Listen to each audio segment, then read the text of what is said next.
Welcome to White Paper Podcasts, where we discuss an infinite variety of published white papers and make them easy to understand through an informative and entertaining format. Sit back and enjoy our hosts, Heather and Andre, as they discuss the concepts and importance of the original Ethereum white paper by Vitalik Buterin. This podcast lasts approximately 17 minutes. All right, get ready for a trip back in time, because today we're diving headfirst into the Ethereum white paper. This isn't just some old document gathering dust, It's like the fundamental blueprint for a revolution and how we think about what blockchains can actually do. Yeah, this paper was different. It wasn't just about launching another cryptocurrency like some others back then. This one, it laid out this, this bold vision for a whole platform, right? One that could power like a whole universe of different applications, all humming along on this decentralized network. It really makes you step back and think, how much Ethereum has just exploded since this paper came out. It's right up there with Bitcoin now in terms of how much it's impacted the crypto world. But before we get ahead of ourselves, let's rewind back to the beginning. Why did we even need Ethereum? What problem was it even trying to solve? Well, so back then, Bitcoin, it was already making waves, right? Digital cash, everybody was talking about it. But people were starting to see that blockchain, this tech, it can be so much bigger than just money. Yeah. People were dreaming of applications way beyond just currency. And that's where things got a little, tricky. Bitcoin, it wasn't really designed for those more complex applications, It's like you're trying to build a skyscraper, but the foundation is meant for a tiny house. You quickly realize you need a totally different approach. So how did the Ethereum white paper tackle this? What were people even trying back then? So the paper, it does a great job of this. It breaks down the three main approaches people were trying. And it highlights why none of them were really cutting it.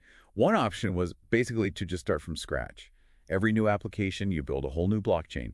But that's a huge undertaking, like building Rome in a day, Yeah, not very practical. Not at all. So second option was to build directly on top of Bitcoin, using its existing scripting language. Which the paper points out wasn't exactly known for being, flexible, like trying to write a symphony with only the notes from chopsticks. Exactly. And that brings us to option 3, these things called meta protocols. They were like these software layers that sat on top of Bitcoin. And they tried to offer more flexibility. The problem was they often struggled with scaling. They couldn't handle a ton of users or transactions without getting bogged down. So none of these options were ideal. Sounds like everyone was trying to fit a square peg in a round hole. This is where Ethereum steps in with the big aha moment. Did they reinvent the wheel or borrow from existing ideas? It was a bit of both, actually. Ethereum, they wanted to be their own platform with their own blockchain. But there was a crucial twist. They baked in something called Turing-completeness from the very beginning. Turing-completeness sounds a little intimidating, I have to say. Like something you need a computer science degree to understand. It's simpler than it sounds. Can you break it down for us regular folks? Why was this such a game changer? You got it. So Turing-completeness basically means you can program almost anything on Ethereum. Think of it like this. Imagine a painter with a blank canvas, right? With Turing-completeness, instead of paint and brushes, you have code. And because of that, you're not limited to just landscapes or portraits.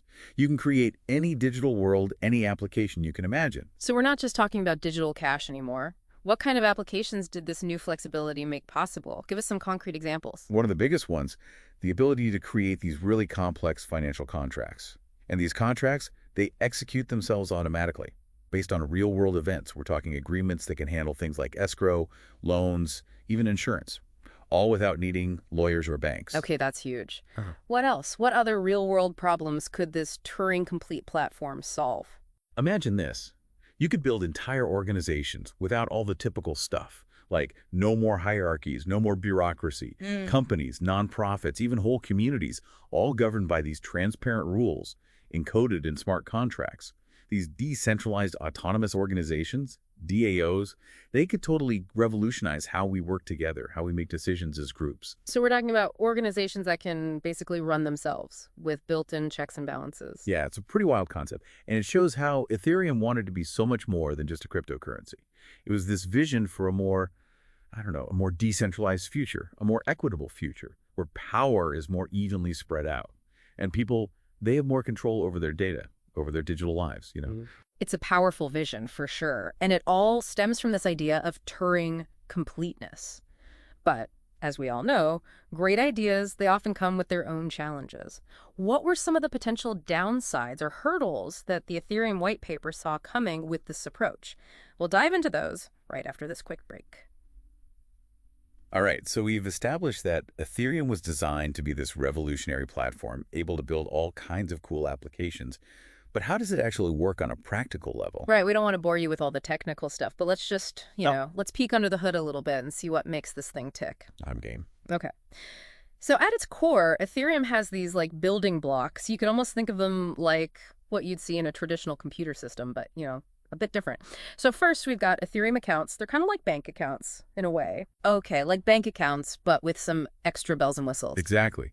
And just like you have different types of bank accounts, Ethereum has two main types of accounts.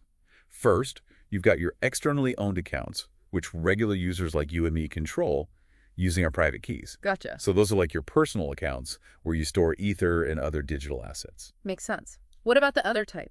The second type's where it gets really interesting. These are called contract accounts.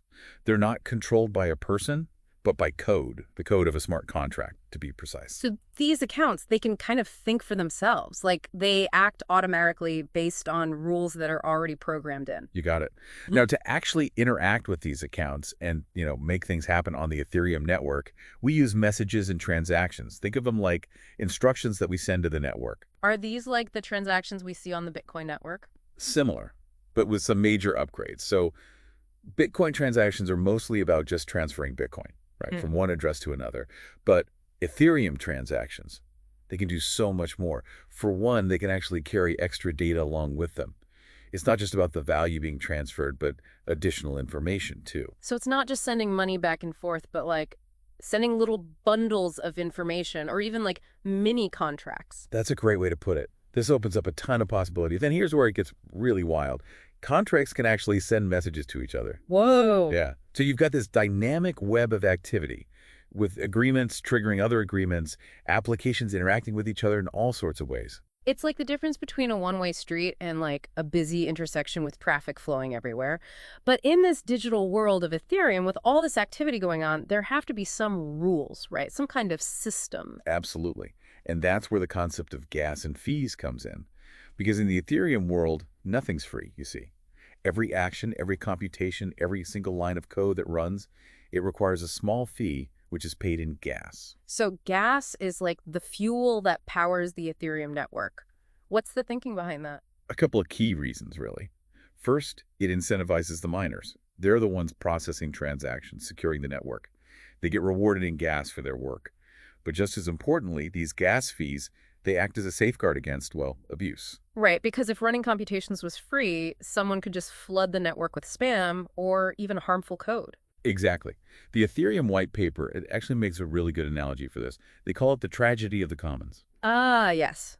Like overfishing, where if everyone takes more than their share, the whole fish population collapses. Exactly. It's when individuals acting in their own self-interest end up depleting a resource that's supposed to be shared. So gas fees in Ethereum, they help prevent this by making sure every action has a cost, even if it's small. That's clever. It discourages people from messing around or using the network frivolously. But how does Ethereum stop someone from just, using up all the resources, even if they are paying for it? That's where things get really smart. To stop any one user or group from hogging all the resources, Ethereum has this thing called a floating cap on the number of operations that can be processed every block. So like a speed limit on the blockchain? You got it. Think of it like making sure nobody's driving a gas-guzzling monster truck in the slow lane. Yeah. It keeps everything balanced and keeps the network running smoothly, even when there's a ton of demand. Okay, this is fascinating. Accounts, transactions, gas fees, even speed limits.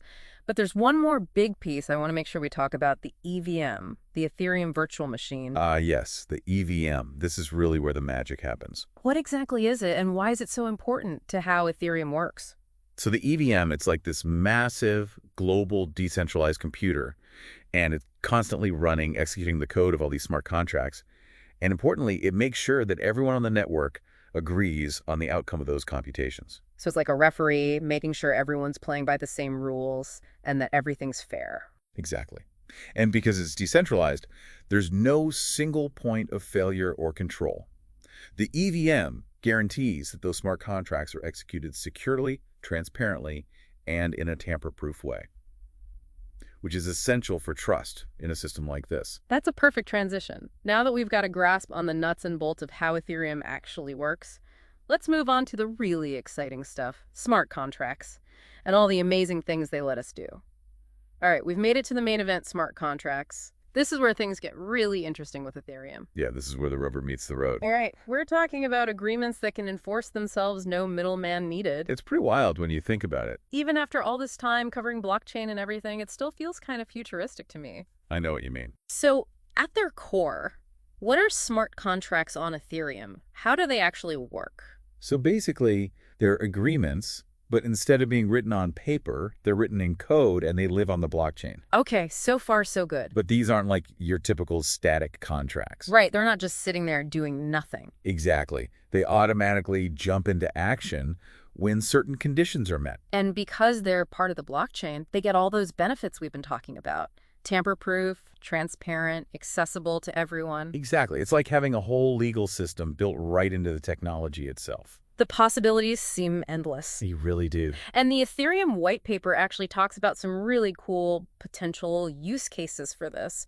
Were there any that particularly stood out to you? Oh, absolutely. One that really grabbed my attention was the idea of decentralized file storage. Okay, I'm listening. So imagine a world where services like Dropbox are replaced by something way more secure, more efficient, and giving users way more control. I like the sound of that already. And it would all be powered by Ethereum. How would that even work? So users could basically rent out their unused hard drive space directly to others. Interesting. You'd have this massive distributed storage network. It's like Airbnb, but for hard drive space. Exactly. You got it.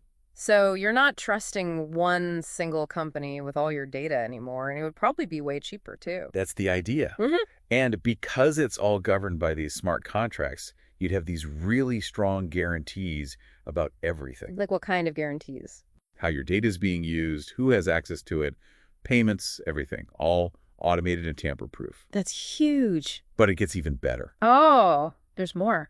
The white paper also talks about this revolutionary concept called decentralized autonomous organizations, DAOs. DAOs, yeah. Those always blow my mind. They paint this picture of how these structures could completely change how we think about companies, nonprofits, even entire communities. It's like, what if a company, instead of having a CEO making all the decisions, could just run itself based on rules that everyone agreed on beforehand? That's the gist of it. And all of this would be coded into these smart contracts. Precisely. The white paper even gives this example of a DAO that could function perfectly fine, even if its members are spread out all over the world and don't even speak the same language. All the rules, all the decision-making, the financial transactions, everything hard-coded into the DAO's smart contracts. That's amazing. Talk about breaking down barriers. Right? This would be the ultimate form of collaboration. Powered by code, driven by consensus. I can see how this could really shake things up. What other exciting use cases are in the paper? Let's see. Oh, one that I find really intriguing is the idea of prediction markets built on Ethereum. Prediction markets. Okay, tell me more. So imagine a platform where you could bet on the outcome of, well, really anything. Elections, scientific discoveries, new product launches, you name it. Kind of like betting on the future? In a way, yes. But unlike traditional prediction markets, these would be decentralized and tamper-proof, which could potentially make them more accurate and much harder to manipulate. So instead of relying on polls or so-called experts, we could tap into the collective wisdom of the crowd. Exactly. The white paper even suggests that these prediction markets could revolutionize things like governance. Imagine citizens using them to weigh in on policy decisions, providing real-time feedback and shaping the direction of their communities. Now that is a game changer. Reading through this white paper has been like opening up a treasure chest of mind-blowing ideas. It really is remarkable. Decentralized file storage, DAOs, prediction markets, and those are just a few of the highlights. But it wasn't all sunshine and roses, was it? The Ethereum white paper also acknowledges the potential challenges this new world could bring. True. It wasn't all just pie-in-the-sky ideas. They took a realistic look at the potential downsides, too. And one of the big ones that always comes up with blockchain is scalability, right? Right. The paper talks about how having every single node on the network, processing every single transaction, it could create a real bottleneck as Ethereum grows. Makes sense. It's like trying to cram a whole city's worth of traffic onto a single lane road. Things are bound to grind to a halt. Exactly. And it's not just about speed. That kind of congestion could also make Ethereum more vulnerable to centralization if a few powerful players are able to control most of the network's processing power. So how did the Ethereum white paper suggest dealing with this? Did they have any solutions in mind? They did. They outlined a few innovative ideas, but it's important to remember that these were very early days for this technology. One proposal was to actually make it a requirement for miners to be full nodes. So no more reaping the rewards without contributing to the network. Exactly. This would make it much harder for a small group to control majority of the processing power because they would actually need to be fully invested participants, not just casual miners. Another interesting idea was to include what they call intermediate state tree roots in the blockchain. Okay, I'll admit that one sounds a bit technical for me. It is, but basically it was a way to make it easier and faster to verify transactions without having to process every single little detail of every single block. So kind of like having a table of contents for the blockchain, allowing you to quickly jump to the information you need. Exactly. And the paper even hinted at the possibility of light client solutions. Which are like mobile wallets, right? Yeah, exactly. Those allow you to interact with the network without needing to download the entire massive blockchain to your device. So many of these early ideas have actually become a reality in the years since this paper was published. It really is remarkable, isn't it? Ethereum's journey hasn't just been about sticking to that original plan. It's also been about adapting and innovating as new challenges pop up. For sure. They've had to make changes and adjustments along the way. One of the biggest being the shift to a proof-of-stake model. That wasn't explicitly detailed in the white paper, but it's had a huge impact on how Ethereum addresses these fundamental challenges, wouldn't you say? Absolutely. It's been a pivotal shift. Proof-of-work mining, which both Bitcoin and Ethereum used initially, it was crucial in the early days, but it does have its downsides, especially when it comes to scalability and its impact on the environment. Yeah, proof-of-work can be pretty energy-intensive. Exactly. Proof of stake changes things by allowing users to stake their ether to secure the network and validate transactions. It's a really elegant solution because it eliminates the need for all that energy-hungry mining hardware, making the network much more environmentally friendly. And it also opens the door to even more exciting scalability solutions, right? It does. Things like sharding, where the network is divided into smaller, more manageable pieces to process transactions in parallel. That becomes way more feasible with proof of stake. It's a fantastic example of how the Ethereum community has continued building on that initial vision from the white paper, tackling these challenges head on. They're constantly pushing the boundaries of what this technology can do. It's incredible to think that a single document published back in 2014 could spark such a technological revolution. It's a testament to the power of big ideas, the potential of decentralization, and the belief in a future where technology empowers individuals. It really is inspiring. And that wraps up our deep dive into the Ethereum white paper. We hope you've enjoyed this exploration into the origins of this groundbreaking technology and its potential to reshape the digital world.